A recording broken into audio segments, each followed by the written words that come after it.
Hello, everybody. It is me, rinorumi. Welcome to the video. So today, I felt a little nostalgic. Okay, listen, hear me out, guys. I felt a little nostalgic, and I wanted to know some unhinged timeline shenanigans in Final Fantasy VIII.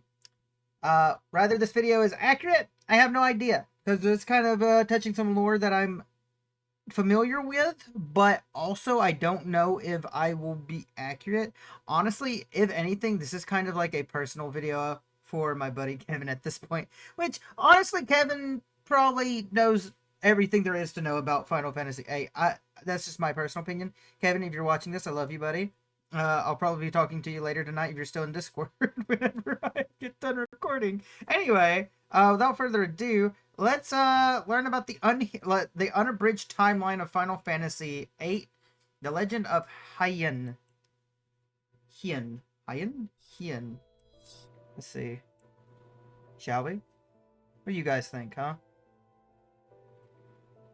One of the hallmarks of the Final Fantasy series is that each game features a story that is unique, with an original world that's populated by memorable characters, various nations and factions, and ever-changing motivations. Yeah. Now, in the earlier days of the franchise, there was a strong sense of association with high fantasy, as knights, mythical beasts, kingdoms, and magic all featured with a degree of prominence. But there was also a blending with science fiction. Speaking of which, I haven't played an extremely older Final Fantasy game, and I don't know if I ever will, but I will probably be putting up another poll in the future for whenever we're done with FF16. Just had to throw that out there, because I know people have been asking, what's the next Final Fantasy game, and then they ignore 16 because most of the people haven't played 16 yet, and they don't want to be spoiled, and I completely understand that. Completely. I trust me, you do you. That's fine. But yeah, if there's an older one you guys want me to play, or even the old Final Fantasy VII, mayhap, let me know in the comments. Due to the inclusion of advanced technologies and even space travel.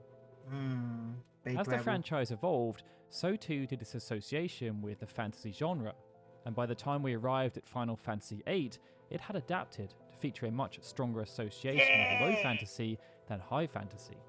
The protagonists attended a military school, and there was a much closer resemblance with the real world, not least because of the new style of character models. Magic was still present, but in a more subtle way, and its use was restricted. The lines between good and evil also became more blurred, with characters like Adia and Cypher epitomizing this bold new approach to storytelling. It's perhaps because of this deviation that Final Fantasy VIII serves as one of the more unique and divisive entries into the franchise. But in spite of this, it's I will say this, and this is after getting to play Final Fantasy VIII, and of course I've played other Final Fantasy games. It is still up there. It's one of my favorites. Unironically, like I know that's crazy. Some people are like, "Don't what you want about Final Fantasy X?" I'm like, "Get the Final Fantasy X out of here." People hate me for that opinion, but it's an opinion that I have, and maybe it's just because I thoroughly enjoyed getting to play through FF8, and not only that, I just got to see it through I got to see it through my friend's eyes and see how much he enjoyed having a fun time with it as well, and I don't know, it just made me really happy.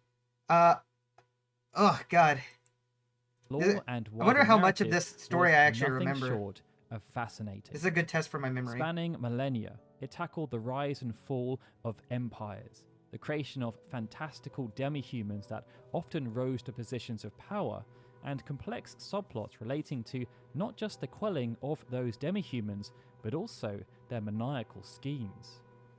In the past, we've explored this story from the individual perspectives of characters such as Squall Leonhardt, Cypher Ormsey, and Adia Kramer. But never before have we taken a step back to do a comprehensive overview of the entire lore that encompasses Final Fantasy VIII. That is, until now. Oh shit. Needless to say, this will be a huge undertaking. But we've been emboldened to tackle this monstrous project thanks to your continued support of our lore-based content, and by your support of the channel in general. It's honestly unfathomable that we now have over 320,000 subscribers. Yo, but it's also crazy congrats. that almost 72% of the people who watch our are not content subscribed. aren't actually subscribed. So if you want to see how this video series evolves, please do consider subscribing to the channel and hitting the notification bell. You heard him here first, folks. I know this is a lore video for us, but hit that like and subscribe for it and for more lore videos of different timelines of different videos and whatnot. There is going to be more Honkai Impact stuff and Guilty Gear stuff coming in the future. It just take me a while to do them, and I mostly do them at the end of the weekend. So maybe I'll do a poll later. We'll see who wins. We'll see who wins the next video I make. As we're about to dive into the complete unabridged timeline of Final Fantasy VIII in our typical style, because with a bit of creative flair added in along the way. I am a bit curious because I know during the timeline, and I only know this because when I was playing and Kevin was helping explain like certain things to me, the timeline kind of gets a little wishy-washy in certain places. Like stuff kind of gets a little bit thrown here, there, and everywhere, which can be confusing when you're going back and forth between characters of the past and you're in the dream or the dreams of the characters of the past and whatnot. It can get a bit confusing. So I think I gotta give massive props to Kevin again for just being an absolute homie and helping me through that, because that made me enjoy the story a lot more as to me just not knowing and me getting frustrated with the story. And it made me like it a lot more because it was explained in a very nice way. So I'm curious to see how the story goes into this. Guys, if you are upset about me pausing it too much, I don't know what to tell you. Bite me. To join the dots. So with that, we encourage you to sit back, relax, and enjoy. I'm not relaxed. I'm never relaxed. And be sure to stay until the end, as we have a question that we need your help answering. I don't know if we'll be able to help them, guys. Chapter 1. The Legacy of Hyne. Hyne. With Kroger delivery, refrigerated trucks ensure your it's a Christmas ad. It's November. At first, there was nothing. Bathed in everlasting night and endless, formless darkness, the first daylight had not yet broken on the universe, and all was still. Out of the vast emptiness, devoid of life, a being named Hyne came into existence. A creature of great strength and power, Hyne created the world and brought into existence all aspects of its splendor, from the mountains to the oceans, the skies, and the forests. But his creation was not without obstacles. Standing in the way of Hyne's ambitions were many great monsters and beasts, byproducts of his grand... Okay, I didn't remember anything about Hyne. I remember the sorcerers, but I don't remember Hyne. Vision. Oh. Using his great inherent magical abilities, Hyne, as the governor of the world and its creator, fought these adversarial forces, and after a long struggle, emerged victorious, smiting them all with his power and establishing his true domination over the world he had created. Sitting atop his throne, Hyne surveyed the lands he had willed into existence. I love that design. Conquered. It's so funny. In the north, and goofy. south, and west, Hyne could see all there was to see, and he was happy for it. His view of the eastern sea, however, was obscured by a great mountain, and this made Hyne very upset. Hyne's first thought was to strike the mountain down and restore his view to the east, a task that should have been simple for a powerful being such as himself. Yeah, just get rid of the mountain. Unfortunately, due to his long struggles with the beasts and monsters during the creation of the world, Hyne's power had diminished greatly, and he found himself in need of rest to restore it. Thus, left without enough power to destroy the mountain, but still wanting it to be gone by the time he woke from his impending slumber, Hyne hatched a new plan. What Hyne needed was a tool that would do the work of destroying the mountain while he rested. You're telling me this Hyne fellow was like, yeah, that mountain over there? I don't like it. I'm getting rid of it. I'm gonna make a nuke. I'm gonna get rid of that shit. Fuck that fucking mountain, dude. That's incredible. Rested and regained his power from atop his throne. In order to accomplish this, the tool needed to therefore be self-sufficient. able to fulfill the task without... Hyne was the ruler of the world. He became lazy and decided to make a tool to make his life easier. Yo. Supervision. You like us for real, for real? And as the tool may get run down or indeed broken, it also needed the capacity to reproduce and essentially fix itself. Yes. Hyne called this tool humanity. Oh my god. After collecting the first batch of humans and informing them of their task, Hyne watched them get to work before descending into a deep slumber. His battles with the beasts and monsters and his creation of the humans had left him completely drained. Damn. As he fell asleep, he looked forward to the completion of the task he had charged the human. Hyne got done making humans. He dusts off his hands. He goes, man, making humanity. Whoo! I tell you what, I ran out of electrolytes. I gotta get out of here. I'm exhausted, boys. That was all my power. Damn, that's so interesting though. That like this God creates a world. He's like, man, I don't like that mountain. I want that mountain gone. I'm not quite, I rest a little bit, but it's still not God. Create humanity. Oh, they'll get rid of it for me. And then he's just fucking spent, dude. Damn. With undertaking. What happens to him next? That followed, the humans did indeed carve up the mountain that had caused Hyne such nuisance. And when they completed their task, they turned to Hyne for guidance about what they should do next. But Hyne did not answer. Oh. Still, not recovered from his own great work, Hyne remained fast asleep. And the humans, independent as they were, saw that there was nothing to be done about Hyne's slumber and thus set about creating their own objectives. Changing the land further as they saw fit in lieu of Hyne's guidance. They also continued to multiply, but with no enforced degradation, mortality rates decreased, and the population of humans began to grow at a far greater rate than Hyne had ever intended. As generations passed, the humans had begun to form what eventually became the founding civilizations of the planet. Cities, towns, and culture sprang up all over, and upon waking from his great rest, Hyne was shocked at what had happened in his absence. The mountain had indeed been removed, providing an optimal view of the Eastern Sea, and Hyne was glad that this task had been accomplished. But the land was now blighted with the stain of humanity.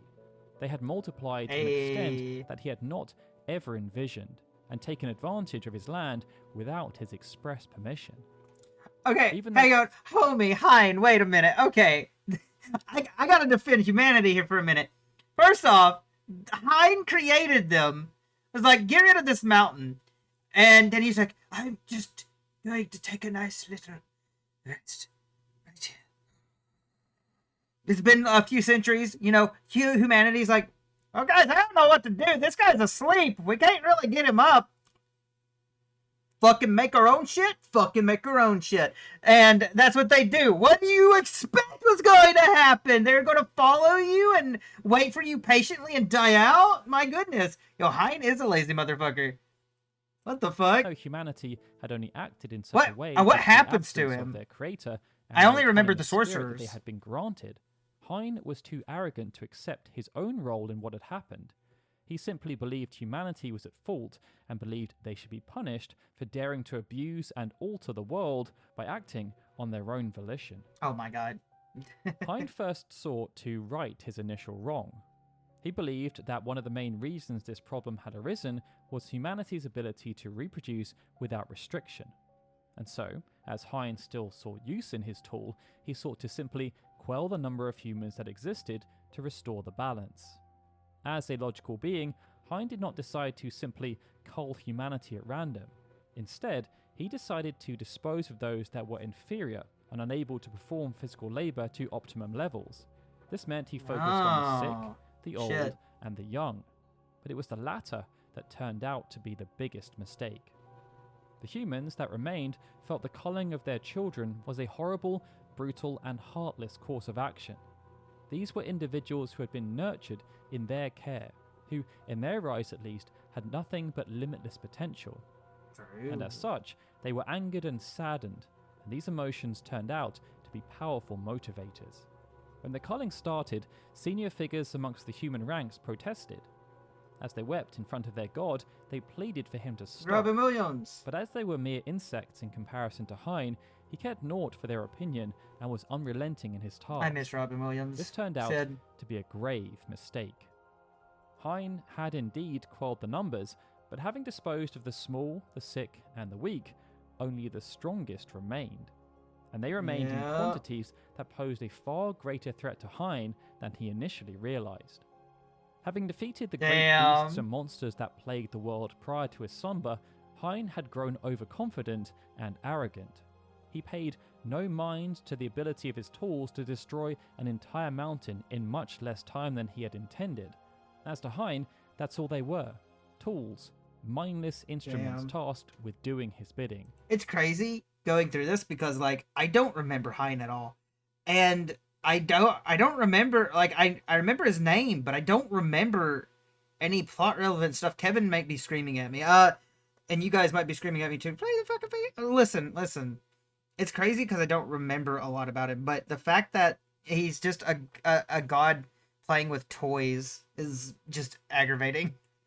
At no point did Hyne ever consider them a threat, because as individuals, They're just they were toys. pathetically weak. Yeah, exactly. But Hyne did not realize that humanity's greatest strength came via its unity. And having now been given a shared goal, revenge for the unjust... So the people rebelled against Hyne. Hyne used powerful magic to fight them. The people couldn't use magic, but had wisdom. Eventually, Hyne began to lose the war because there were too many people to fight, and they were getting smarter. Slaughter of their offspring. See, I don't remember this. To rebel but then again, it's been a few years at this point, right? I chose Wix for my business because of its massive scope for functionality. Knowing full well that rising up against their creator was to be a perilous and nigh impossible task, humanity carefully organized itself, using all of the combined knowledge they had amassed while Hyne slept. Crafting advanced weapons of war and forming great armies, humanity prepared itself to go head-to-head with the deity. While it was true that Hyne, now fully rested and restored, possessed great magic and was stronger than any single human, humanity's collective tenacity and penchant for invention when set a task took Hyne by complete surprise. The humans were clever, and most importantly, they outnumbered Hyne by a considerable margin. We do like to fuck. The ensuing conflict was a terrible one, and there were huge losses on the side of humanity, as even though their numbers... Oh my god, I vast, remember this scene. Hyne's power was almost too great for them to overcome. I'm sorry. Eventually, though, what a good scene in the game, fighting that guy on the fucking rope as it's spinning around. I think I struggled really hard with it, but it's such a good scene. Great and protracted struggle, the humans were able to grind Hyne down, and this began to turn the tide of the battle. They had backed the once all-powerful being into a corner. Fearing for his life, and realizing that the tool he had once created was much more capable than he could ever have imagined, Hyne hatched a new plan. Instead of trying to beat humans through brute strength, Hyne decided to use a different tactic, playing on their ignorance and naivety. As such, he attempted to White seed! Meeting with senior figures amongst humanity, Hyne offered up his terms. In exchange for ending all hostilities, he was willing to split himself in two, offering up one half of his body, as well as all the powers it contained, to the humans. Though Hyne's transgressions against humanity were unforgivable, the humans saw the inherent value in accepting his offer. After all, they had no magic, and with it, they had the potential to accomplish amazing things, just as Hyne had done. From their position, it would have been folly to turn away such a generous and amazing offer, and they hurriedly agreed to Hyne's terms, happily laying down their arms in exchange for half of Hyne's power. Hyne, of course, honoured the agreement. He ceased hostile actions and thus split himself in two. He then gave half of his body to the humans and retreated. This should have brought about a new era of peace, just as Hyne had ushered in once he vanquished the great foes before his slumber. That was very confusing for me. This was sadly not the case. With Hyne no longer there to act as the object that brought them together as a collective, individual factions of humans started to re-emerge. And amongst these factions were powerful figures of leadership that each felt that they deserved to be the sole inheritor of Hyne's power. Thus did the world... Then another war started. people began to fight over the power Hyne offered them through his body, because he's a slut. But yeah, you're just playing on human emotions right there. That's common. Like that does make sense. That does make sense. Goddamn. Embark on a new era of war, this time created by the absence of Hyne and the power vacuum that was left behind. Yep. After initial posturing took place, various armies and countries under the leadership of the strongest humans that existed at the time sprung up, each desperate to claim half of Hyne's body that had been left to humanity. Instead of the peace they had fought so long and hard for, I don't know why he's using clips from like. With a war okay, I gotta stop that. Say this, homie. I understand that you're making a very cinematic video. I appreciate it.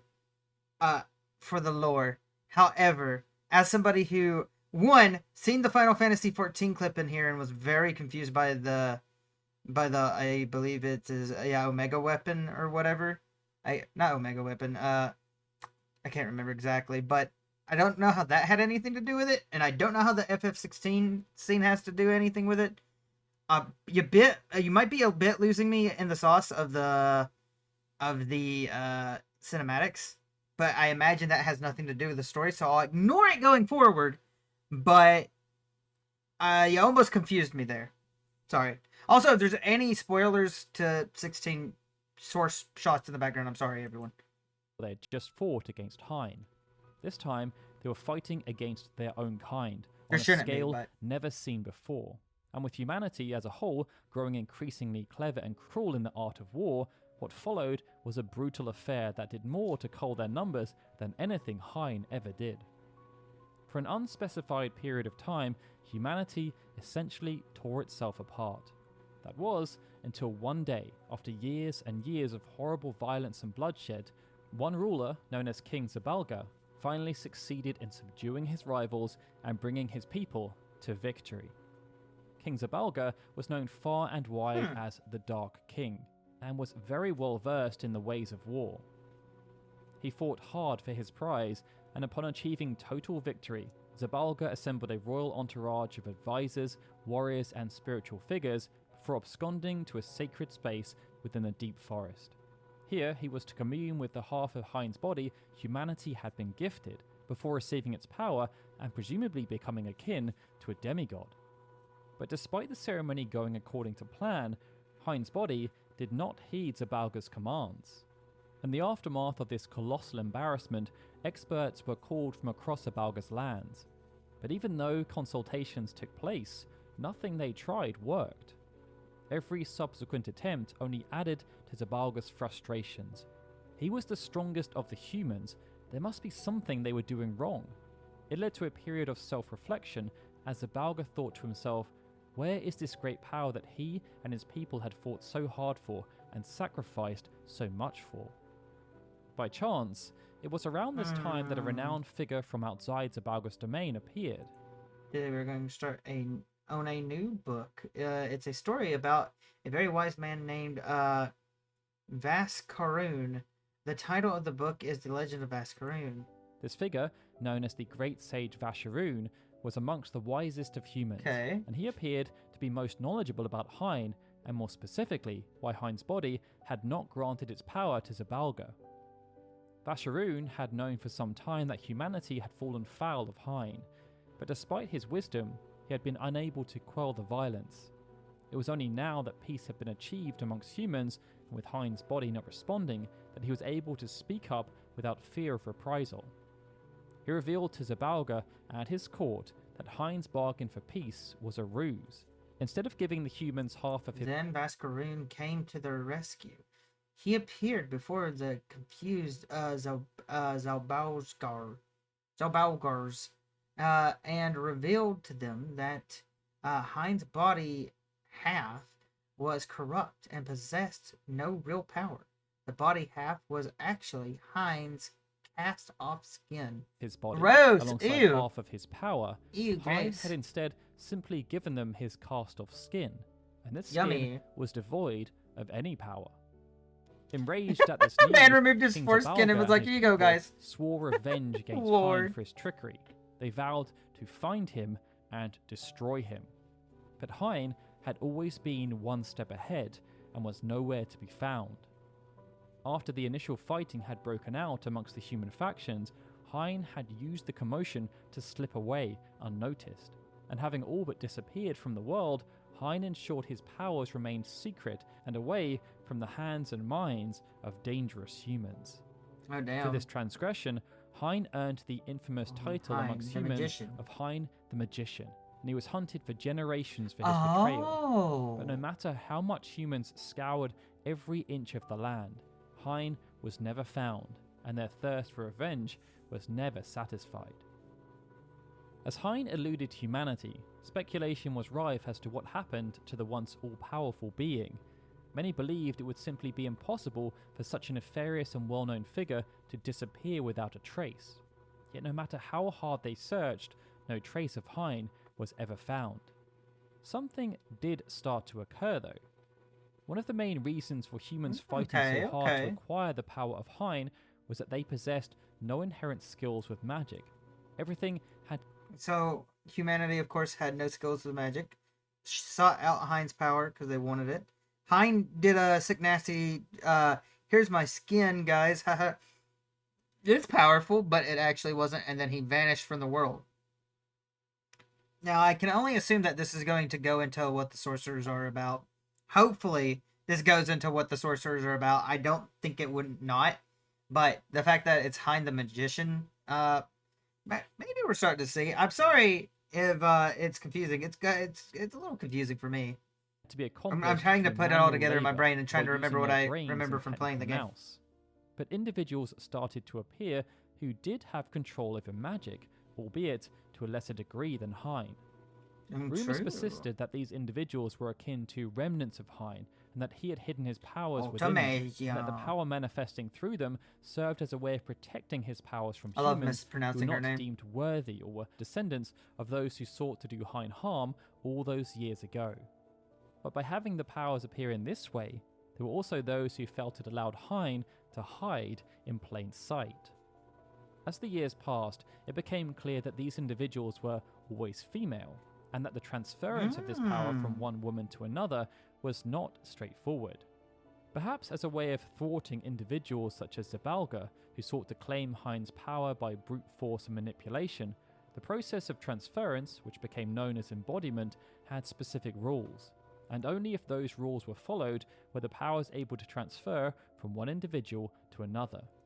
The first rule was that the woman in possession of the powers had to either be dying or they had to have come close to perishing via a near-death experience. Oh shit. This meant that the process could not be initiated simply at one's convenience, and this restriction also meant that passing on powers was an affair fraught with peril, as even though it was not exactly clear what happened if the magic wielder did not transfer their abilities immediately, they would be unable to die until they did so. While it was easy to speculate that perhaps due to this, individuals who were unable to complete the embodiment process found themselves stuck in a state of undead life and torment, there was no empirical evidence to support this hypothesis. More likely, is that the power of a dying magic user simply found its way to the nearest suitable candidate, whether they were willing recipients of the power or not. Regardless of the specific mechanics, what was definitively known about the embodiment process was that in order to receive the powers, a successful candidate would need to be a woman, and then they would need to have the capacity to accept the transfer. Outside of these broad requirements relating to gender and mortality, the exact specifics of a successful candidate were unclear. By some historical accounts, those who already exhibited supernatural or paranormal abilities such as telekinesis or telepathy were theorized to be ideal candidates for embodiment. Many believed that these women had the best potential to embody and withstand the rigors placed on their bodies, thus making them natural choices to receive Hyne's magic. But there was also evidence to suggest that this method of choosing candidates was based more in ritual and specific tradition and fact.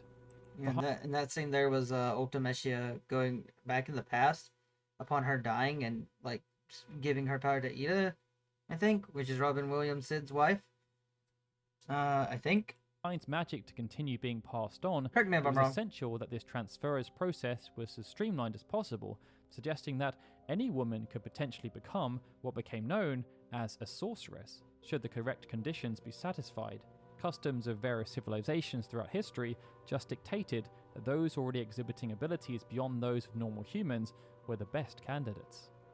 Because of their ability to use Hyne's magic to either create, destroy, or manipulate where others could not, sorceresses occupied a curious place in the history of the world, equally venerated and vilified.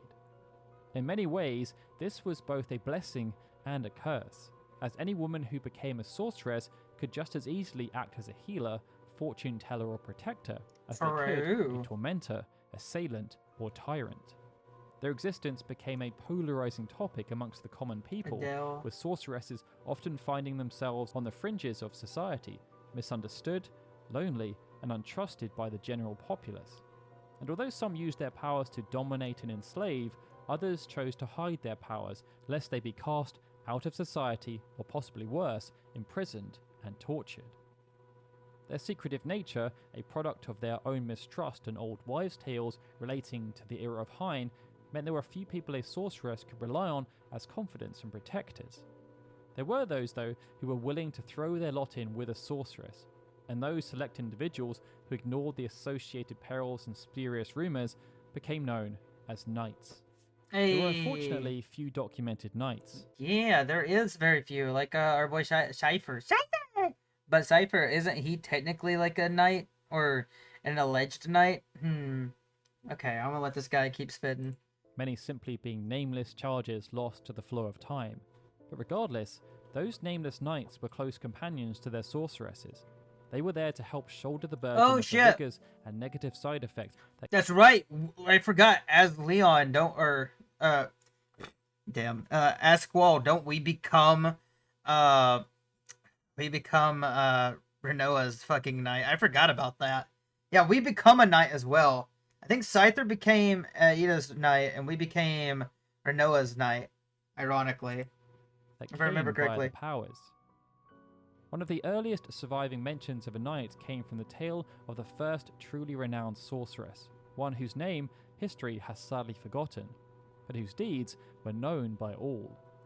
Unlike Hyne and many of the sorceresses who followed, who were vilified for their exploitation of magic, this benevolent sorceress cared deeply for the common people and saw her status as a sorceress as a higher calling. She sought to use her powers to aid a collapsing country from ruin after it was besieged by monsters. Aiding the sorceress in this task was her knight, Zephyr, and he was instrumental in cementing the legacy of his sorceress, fending off a fearsome red dragon and protecting the sorceress while she used her magic to stand up to the people. Even though the sorceress was lost to time, Zephyr was immortalized by the common people for his devotion to his liege and became the archetypal knight against which all other knights that followed were measured. While not every sorceress had a knight's role in the life of a sorceress was to protect her from all threats, both from the outside world and from her own powers. As this was undoubtedly a huge responsibility, a sorceress's knight was usually someone with a strong emotional bond to them, like a romantic partner or a familial relation. And as far as evidence suggests, just as sorceresses were always women, knights were always men. This person bore the heavy burden of acting as the sorceress's right hand, and if it ever came to it, they were also given the responsibility of cutting them down should their powers grow too strong or they lost control of their ability to wield them responsibly. Thus, the succession of witches, known as sorceresses, was established and protected, both through the process of embodiment, responsible for the transference of Hyne's ancient power, and through the adoption of a knight to serve as a protector and ensure that the embodiment process proceeded as it was intended. Alright. Chapter 2. The Centran Empire. So we always have knights with our sorcerers. Damn. I feel like I'm still not remembering quite a bit. How does Adele come into this? Or is Adele part of Hyne in some way? Or is Adele just a different version of Hyne? Because I feel like that's maybe what's tripping me up mentally right now. Also, I hope you guys are enjoying the video. I'm enjoying it too. If I get to where I'm not speaking a lot, it's because like I'm really focused and I'm like trying to put two and two together in certain areas. I'll probably have someone screaming at me later. Knowing my luck. I hope you guys are As enjoying it. sorceresses came and went, the rest of human civilization did not stand still. Rulers such as the Balga were able to bring about moments of peace after long periods of bloody and brutal conflict, but those periods never lasted too long. The tyrannical or benevolent rulers, whether mere mortals or sorceresses imbued by Hyne's power, ultimately perished. Ooh, look at that concept art. Everything they had built often splintered. This notion continued for some time, but eventually land started to become partitioned, and through invasions, negotiations, and treaties, mass consolidation of land began to happen. This saw the creation of larger states, and although they themselves sometimes ended up splintering further, it almost always led to some kind of reformation, albeit with a slightly different makeup and under new forms of leadership. Of the many states that sprung up during this period, none ended up having more of an impact on the history of the world than the emerging Centran civilization. When exactly the Centra started to gain prominence is unclear, but by around 4,000 years prior to the events of the main game, they had become a powerful and dominating force. Having mastered traditional crafts such as stonemasonry and complex ones like mechanical engineering, the Centra grew into a formidable regional power on the southern continent and forged a vast empire that was able to travel the globe and achieve feats humanity could have only dreamed of prior to their advent. As a people, the Centra worshipped the sorceresses and their knights, a fact which was reflected in much of their architecture and artwork. In their honour, great structures were erected, a mix of ancient stonework, technological marvel, and, to the undiscerning eye, even magic. And irrespective of whether the sorceresses functioned as leaders of the Centra or were simply highly regarded figures in society, it was their prominent featuring in the day-to-day lives of the people that helped the Centrans rise above all the other disparate nations and factions that existed in the world. Taking full advantage of both their technological prowess and the power of the sorceresses, for centuries and even millennia, the Centra pushed the limits of what humanity thought was possible. They built cities filled with advanced machinery that provided every convenience to their habitats. What's more, the Centra laid the foundation by codifying many things such as language and even the passage of time, still seen throughout the world in the Common Era.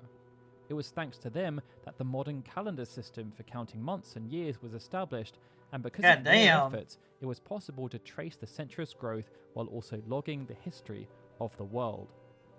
Holy shit. It was also the Centra They're like the that were the Aztecs, first to use the term sorceress as well, fitting for a society that benefited so heavily from their power. And it was coined by a historian known as Tem over 500 years prior to the current timeline. But even though don't worry guys, we got our boy Tim. He got you covered. Was a more recent development, used as a way of specifically describing those who were able to carry the magic of Hyne, the lineage of embodiment and the passing on of magic through women was already an established part of the legends that graced their culture.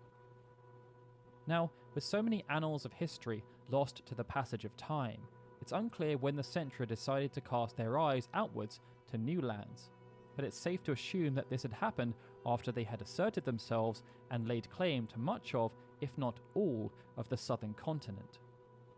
Taking to the inner sea that lay between all the continents of the world, they sent out exploratory scouting parties, and then, if the feedback was positive, colonization was given the green light. Through these excursions, the Centra found their way to the coastlines of the western, northern, and eastern continents. There, they set up small outposts and colonies and began interacting with the local communities and setting up simple trade routes back to the southern continent. Oh, fuck, ad. That ad really spooked me. Bro, ads spook me sometimes. Have you ever had an ad spook you? After some time, the Centra were then able to start exerting their sphere of influence, and this was most effective on the western and eastern continents. The settlements here quickly grew to become established hubs. They were this quiet. A bustling mercantile economy that served to only grow the Centra's influence in the world and strengthen their empire.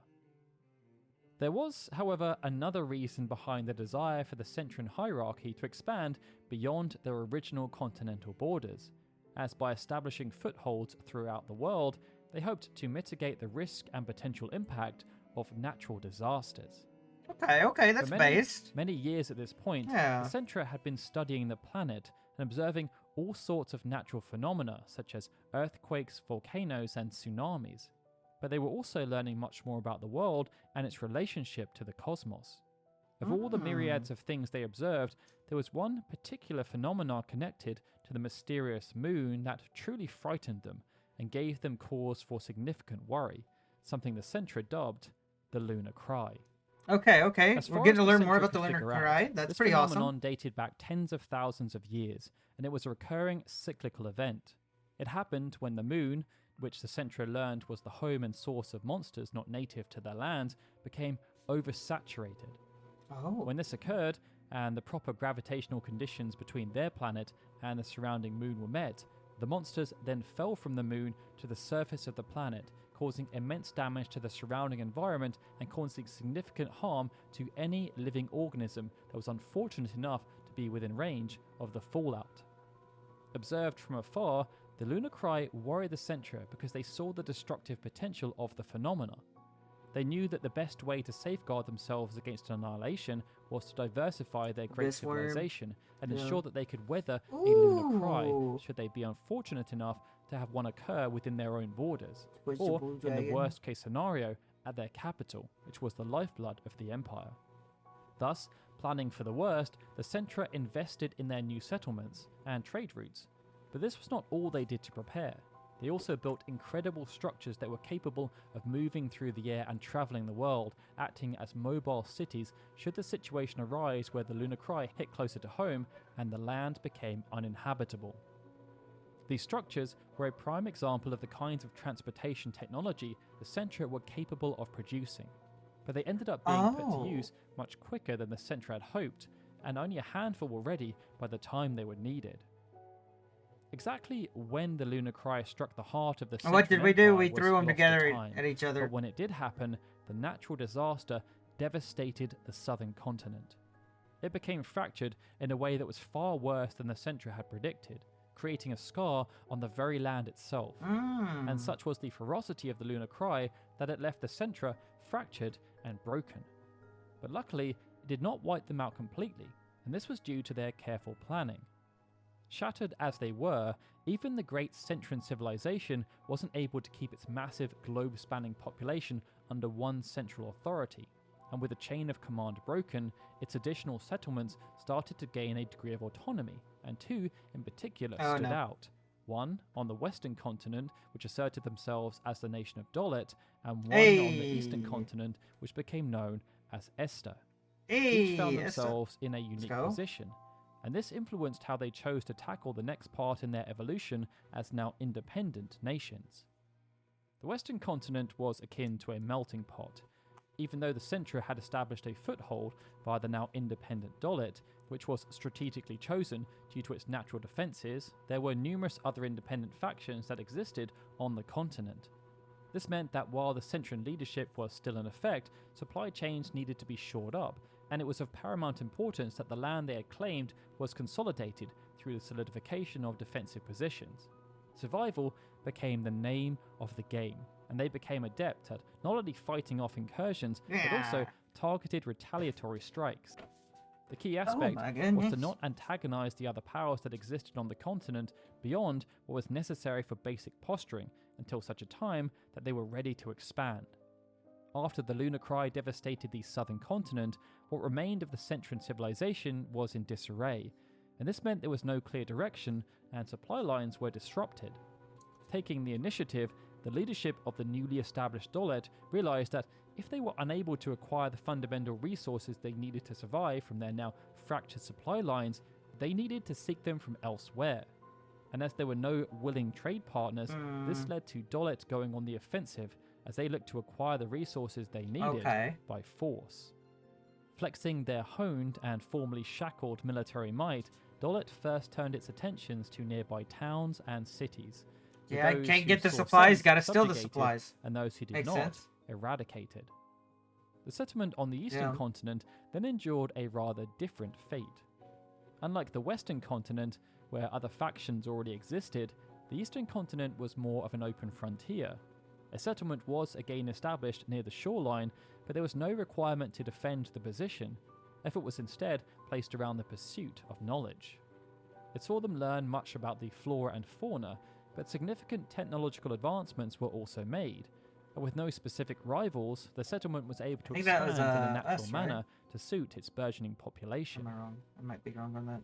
With no direct input from anywhere else, as they were now essentially autonomous, the Astarian leadership decided to continue their pursuits, doubling down on their scientific aspirations, but they were also keen to reconnect with other settlements where possible.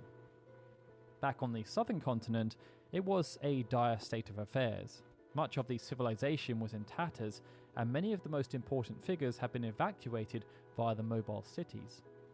Due to them not quite knowing how severe the lunar cry was or how far-reaching its effects would be, the mobile shelters travelled to the far reaches of the world. One managed to land close to the western continent settlement, albeit further inland, with the positioning again having strong natural defences via mountain ranges and an enclosed bay that connected to the sea.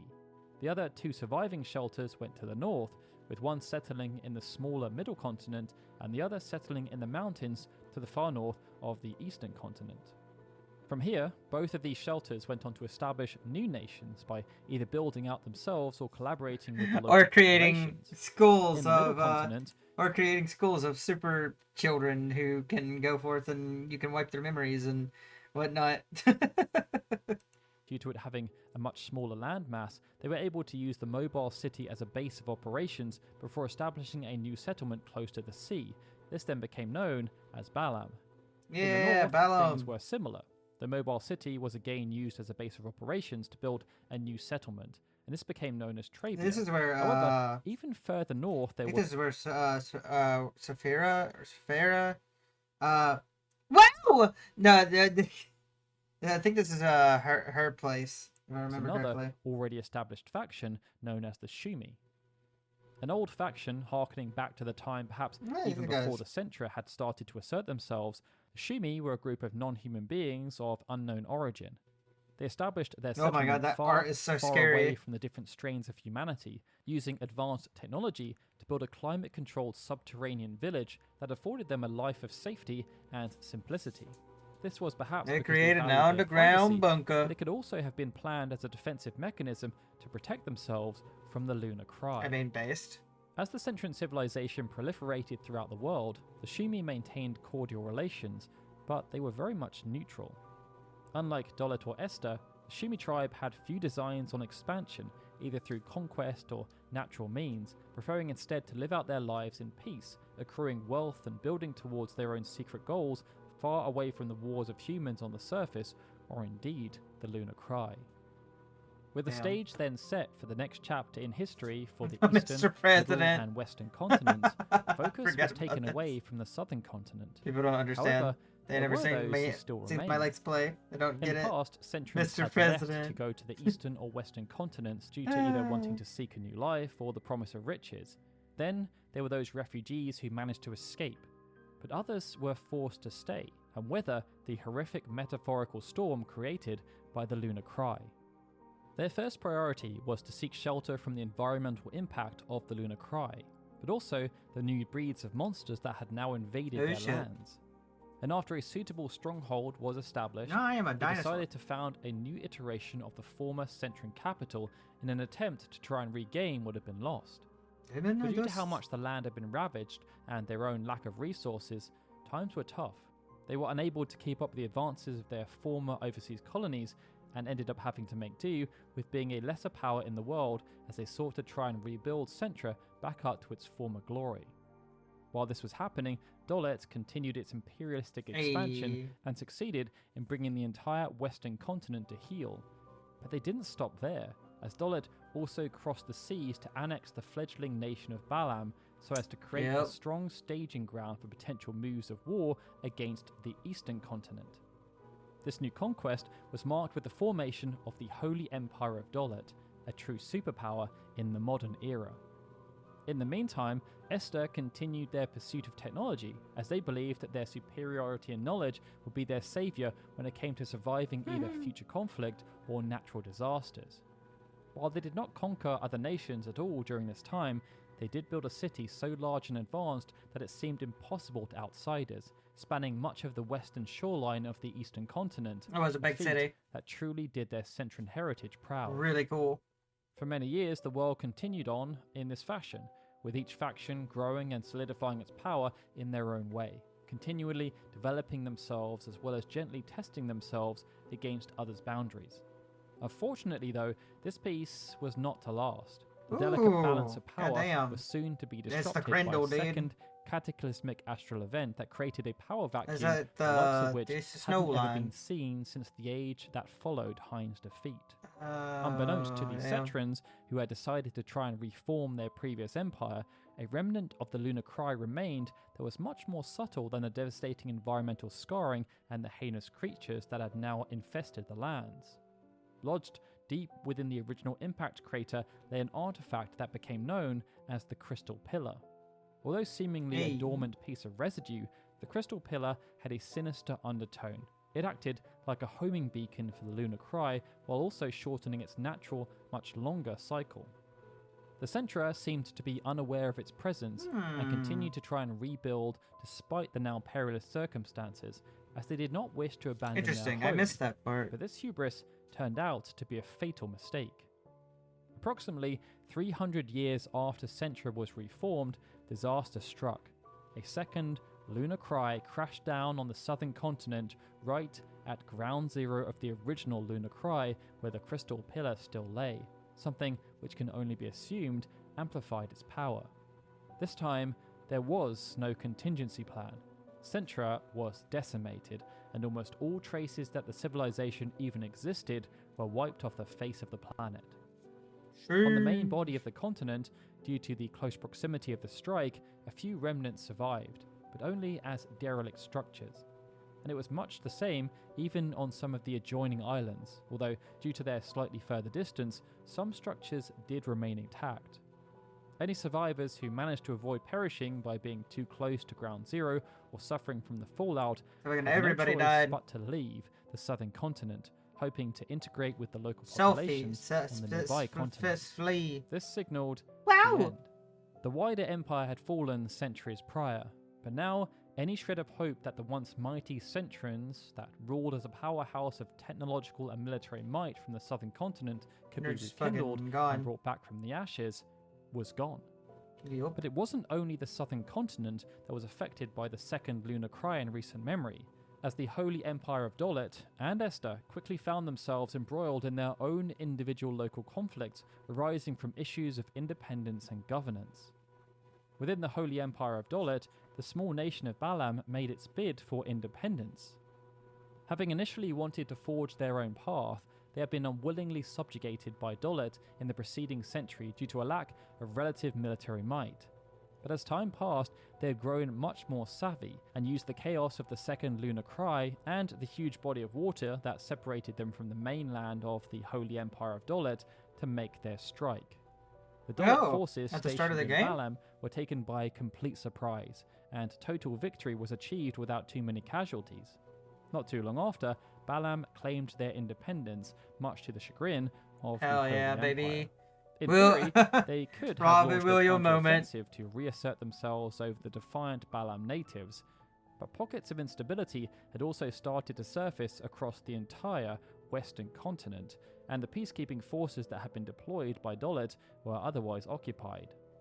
On the eastern continent, scientific research was beginning to reach new heights as Esther began to explore their borders. It saw them take a keen interest in happenings deep beneath the sea, but they were also affected by the rise of a notable individual. Even though sorceresses had been a prominent part of Centran culture, after the lunar cry, those blessed with the remnants of Hyne fell into obscurity, often wanting to remain hidden. However, as Esther sought to evolve their society further, they decided to imbue their scientific knowledge with something a bit more supernatural. And this then set the stage for the next passage in history, as the world became embroiled in a horrific, worldwide conflict that became known simply as the Sorceress War. That though is a story for another day. Oh goddamn! Thank you all. Oh, I'm getting so blue much balled. for No, no, it's getting to the part. I was like, unabridged timeline of Final Fantasy VIII Part 1. Hopefully, as you watched through the video, you thoroughly enjoyed how we have brought the history of this great game to life. If you did, then please underrated consider showing game, us how might much I you add. appreciate This is the such effort a good it's put into game. researching, writing, and editing this video by giving it a like. Holy shit. In truth, Good any video. interactions you make really help the channel. Good video. Guys, listen. Go check him out. I'll have him in the description below. Final Fantasy Union is what his channel's called. But I'll have a link to the channel. I'll have a link to the video as well in the description below. And it'll probably pop up at a time card somewhere around here. But yeah, go give him a check out. And if you guys want me to do a part 2 or follow up, let me know, and I will, because I feel like I didn't get I subscribed and liked because I want to come back to it. But I feel like I didn't get all the, like, we were getting to the juicy bits. So this was like the setup for like all the shit that happened before the main part of the story, it seems like. And then like right here at the end of it, after the Sintra Empire, is like when we're actually getting into when our boys in Balaam start to go to war. Anyway, I hope you guys enjoyed the video. I know this one was a bit longer, but hey, I hope you liked it. Why not hit that like and subscribe button and comment down below, and I'll make a poll for you guys in the next week around Thanksgiving, and you guys can decide what video lore wise we make next. Anyway, I'll see you guys in the next one. Thank you so much for sticking around, and yeah, go away. I'm done. Get out of here. Bye.